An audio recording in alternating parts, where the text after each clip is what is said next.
Contrast in the title is a bit of an understatement.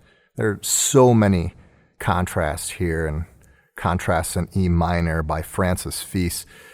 There's changes in note lengths, there's changes in key signature, changes in meter, changes in tempi, changes in dynamics. I mean, there's contrasts all over the place.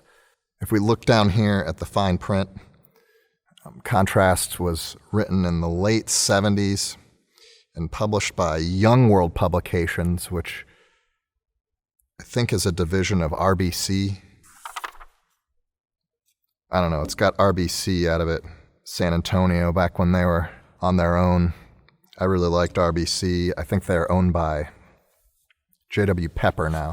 A lot of orchestras play this piece, and when I go to the UIL Forms Analytics, it shows contrasts in E minor every single year as one of the top 10 grade 3 pieces performed in the state of Texas for any classification of string orchestra every single year.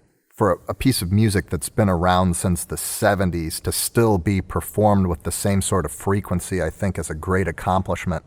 And I think there are reasons why it's performed so much, and there's a lot of great writing in it. It's also not a gimme. Because there are so many different contrasts and so many different things going on, it takes a bit to put together. It takes a lot of attention to detail. There's a lot of chromaticism that's thrown around here, a lot of unusual chord progressions, and a lot of writing that deviates from the normal voice leading that we would see from the common practice era.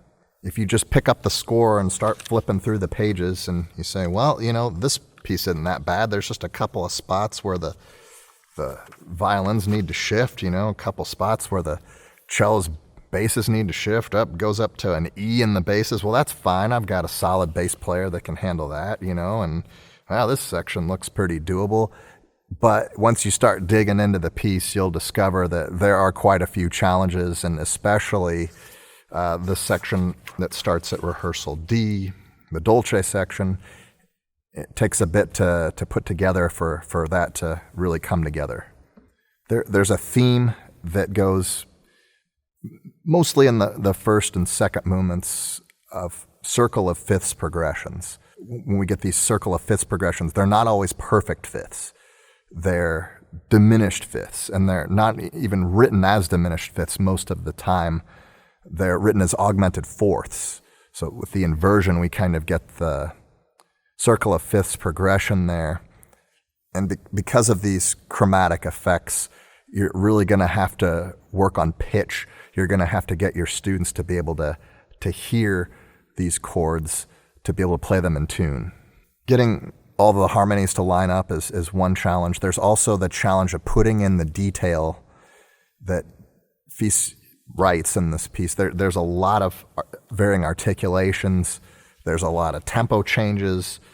There's just a lot of things that could kind of get lost in the details if we're just hunting down notes all the time, and we can't get that past that layer of intonation into some of the articulation and style, and we miss a big part about what this piece is about. The title is Contrasts in E minor, and we're missing those contrasts if we don't put them in. From a rehearsal standpoint, there's always going to be something to do. There's always going to be another layer of detail to add. There's always going to be another articulation to try to get, some balance to adjust, something. You can rehearse this piece for weeks and weeks and weeks and still have things to do in your rehearsal sequence. Before we go on, I want to talk a little bit about structure so that we're on the same page as far as how I'm communicating this to you. You can look at this piece in a couple different ways. You can look at it as if it's in ternary form. You've got a big A section, big B section, and then a big C section.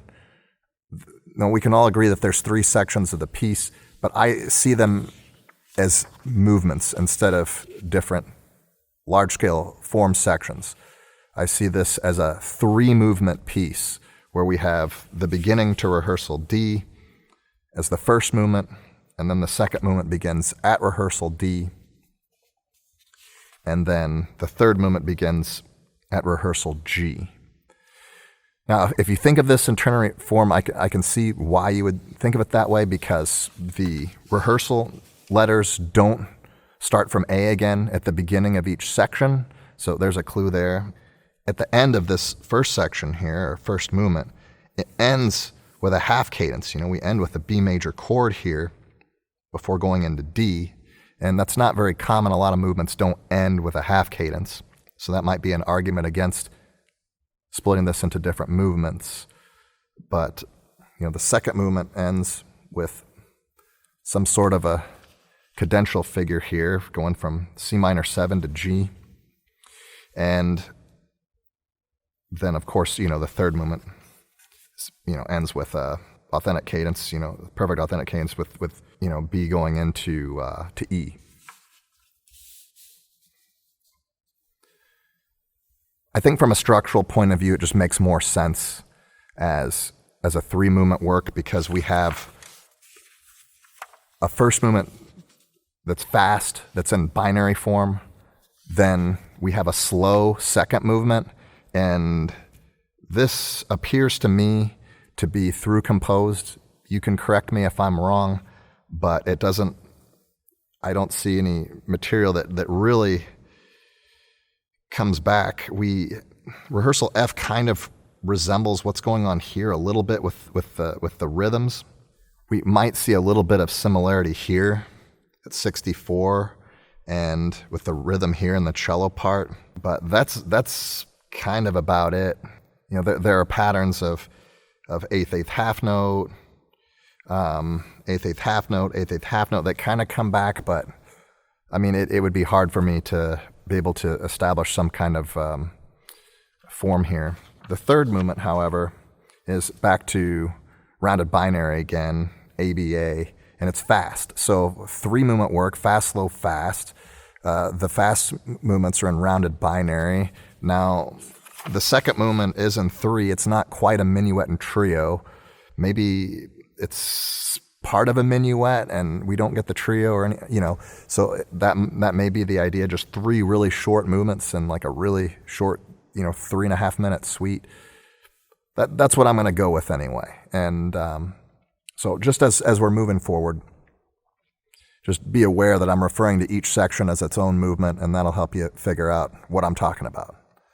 In the next video, we're going to go over the first movement, which is the beginning to rehearsal D, and I'm going to talk about some of the nuances in the first movement, how to get your orchestra to bring out some of the detail and some of the challenges in the first movement, maybe some strategies on how to get that done in the classroom. So we'll see you in the next video.